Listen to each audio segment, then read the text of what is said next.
Hello, this is James, and today we're going to be outside and we're going to do drip irrigation that's as easy as 1, 2, 3. I'll prove it. Stay tuned.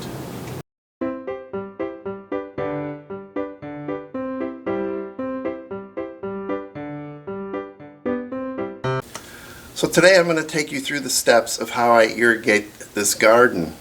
I did an irrigation in Colorado before we moved. And this time I'm using a different company with different components. I got all of the pieces I need to do this from a place called dripdepot.com. And I'll show you the stuff I ordered and show you how it's going to be used. So these are the basic components you use for drip irrigation. Now I got these, like I said, from dripdepot.com, and they're called Permalock fittings, and I'll explain why in a minute. But the system starts with a programmable regulator. This one's by Orbit, and once you program the time and you set the clock, you set a start time, how long to water and how often, and then you put it on automatic and boom, whenever you say, it'll start watering. Now, our house water pressure is about 40-45 pounds, and that would blow up the drip irrigation. So the first thing you get is a pressure regulator on the end of the regulator. Let's turn this off. And that converts house pressure into 19 pounds of pressure. And then from there you put on another connector to convert it to this 1/2-inch tubing. And the 1/2-inch tubing is the main source of water that will go out into smaller lines along the way. Now what's cool about this tubing is it can be cut with this handy little tool here. You just put it in and you can snap a piece right off, and then you want other lines to come off of it to go to the individual plants, and to do that there's a there's a cutter inside here that when you decide where you want another connection to come in, you can just pop a hole in it, and then you use something called a barb connector to go into that, and then you put the barb connector into a 1/4-inch solid tube, which is this, or I ordered a bunch of irrigation tube, which is tube that has a laser hole cut into it every 6 inches, and they come every 6 inches, every 12 inches, but I chose the every 6 inches. And at the end of these you can put in a dripper, which is this, and this happens to be a dripper that will do 1 gallon per minute, 1 gallon per hour. There's drippers that go 1/2 gallon per hour, 2 gallons per hour, and on up. They're also color coded. And if you're using the irrigated line and you don't have a dripper at the end, you use what's called a goof plug to go into the end and stop the water from coming out of the end. Just that simple. Now on the 1/2-inch tubing, there are Permalock valves, ball valves to turn a whole line off or on. There's elbows, there's couplers to hook 2 lines together, and then there's end of line fittings that you can take the end off to drain the system, put it back on, and that's the end of the 1/2-inch run. Now the reason they call this Permalock is pretty cool. You simply stick the 1/2-inch hose onto the end of this fitting, and when you get it all the way on, you twist this and it locks over the tube, puts considerable amount of pressure on it, and there's no way this thing can leak. Just like that. So it becomes kind of a permanent connection. It can still be undone, but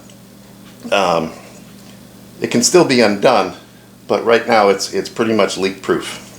And then we have other various components. We have T-lines, and if we need to turn a 1/2-inch tube back to a garden hose, This this 1/2-inch tubing comes in rolls, and depending on the weather, it's pretty much going to stay curved because that's the way it comes in a coil.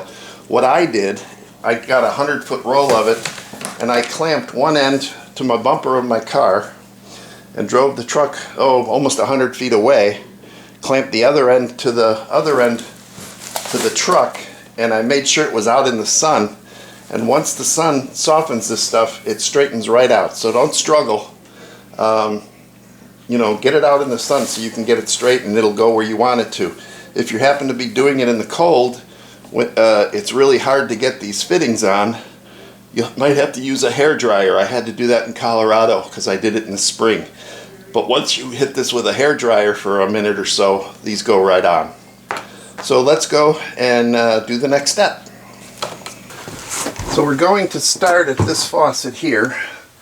We're going to take off the original hose, and I have this Y valve that we're going to put on there, and that way we can have our own hose and the irrigation system on the same line.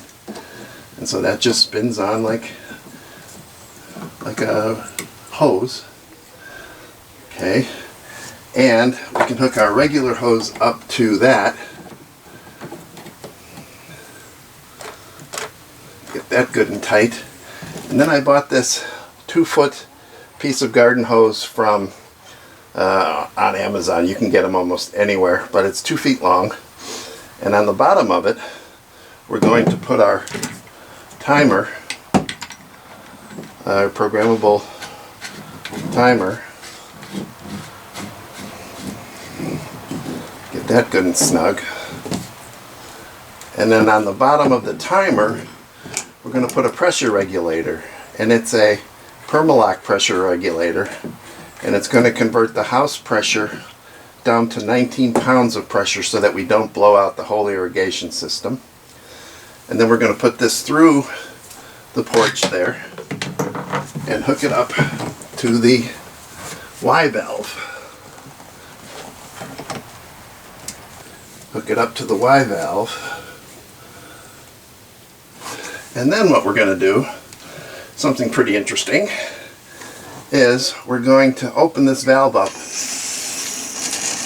and leave it open. So now, when we get the irrigation system completely done, we'll open this valve, and when we want to water with the hose, we'll open this valve. So it's just that easy, and I will be checking all of this for leaks as we go. But so far so good.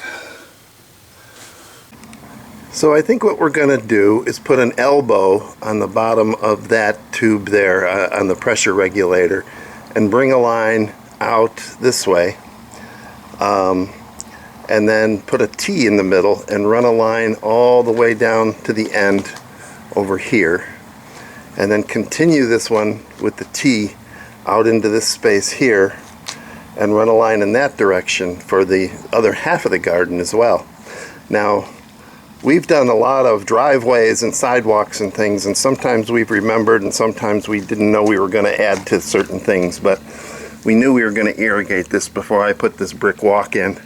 So I'm very fortunate that I have a PVC tube in there so I can pass my irrigation pipe from one side to the other. So I will start measuring the lengths of tubing I need, and then I'll come back and show you the progress. So I put an elbow on that end, a T in the middle of that line, and an elbow on this end, and ran a main line down the middle of this part of the garden. And the next thing we have to do, and then of course I ran it underneath the brick and ran it around to the end of that garden over there. Now the next thing we have to do, there's a cap on all of these 3 ends, or 2 ends rather. So the next thing we have to do is there's an end cap on over there, and there's an end cap on over there. So I'm going to turn on the water pressure and take the cap off of that side and let the water run for a bit, and then put it back on, and then let the cap off on this side and run it for a bit, and that is to wash out any dirt or impurities that we don't want to clog up our drippers. So I'm going to do that now. And also it'll test for leaks. So I have got 3 different kinds of drippers here. These are single line drippers that drip 1 gallon per hour. These are 1 gallon per hour drippers, but they're inline. They connect a tube on both sides so that you can drip here and then run a line and continue to drip someplace else. And lastly, I have 2 gallon per hour drippers, and these are color coded, and they're usually green like that. You can just barely tell a dark green.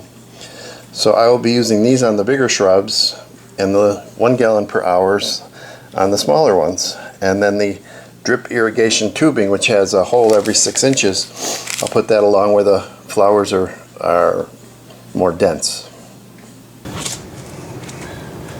So to connect the main line with a hose to a dripper to a bush is really quite easy. We use something called the dripper, of course, and then this is what's called, I think it's called a bayonet connector, but what it's used for is to plug into the main tube and run a small tube off of the end.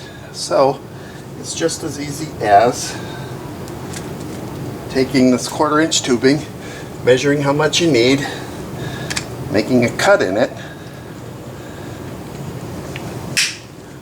and then hooking it onto the dripper like this, and just keep working it until it's all the way on, and then hooking it onto the bayonet connector, same thing, until it's all the way on. And then you take your tool that has the punch in it and you punch a hole in the side where you want the dripper to go. Make sure there's no pressure in this line. Relieve all the pressure in that line first, otherwise you're going to get a bath. And you just go punch, and then you stick the bayonet connector in like that, and you have a leak-proof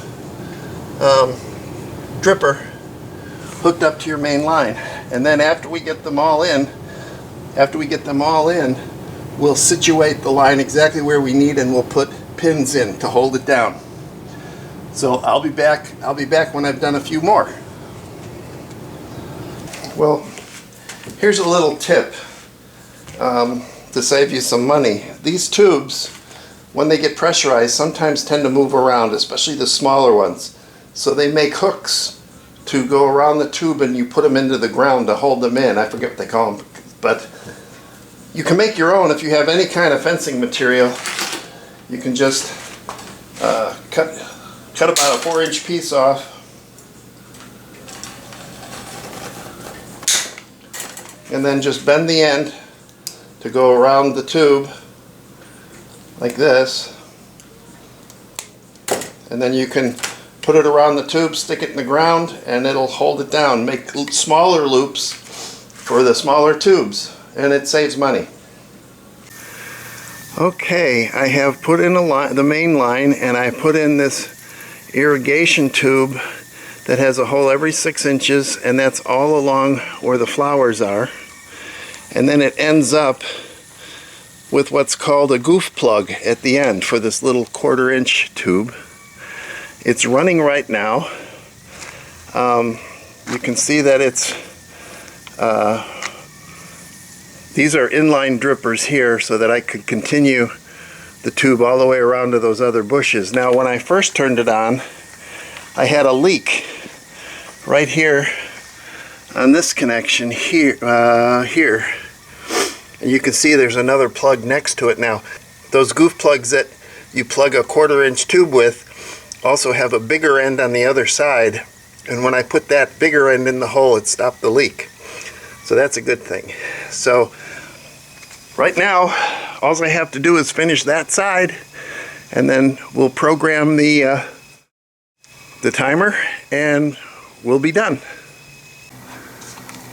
Alright, I just turned on the manual version of the timer. I got this side done, and it's all dripping away with no leaks. So The only thing we have left to do is to bury the tubing, but we're not going to do that until we determine that each area is getting the right amount of water. We may have to change to half a gallon an hour drippers on some of these, but we're not sure. But anyway, from start to finish, this took about 2 hours. You can see how easy it is, and without that programmable timer, because we already had that, this whole garden was done in well under $100, probably about 70 bucks. So we'll start watering every morning and see how things grow. Well, it's the next morning, and I had programmed the timer. It's 9:04 in the morning, by the way, and I had programmed the timer to start at 6:30 and water everything for an hour just to see where we're at.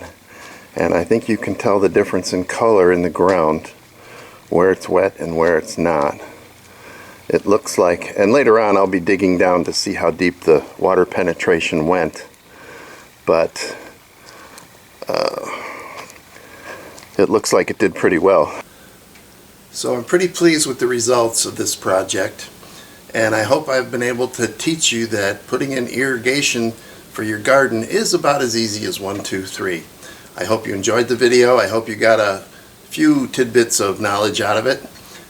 Join me for my next video, which will be starting the raised bed planter garden. And before you go, please hit the subscribe button, hit the little bell that rings you when I put my next video up, and come back often. Thanks for watching, and see you in the next video.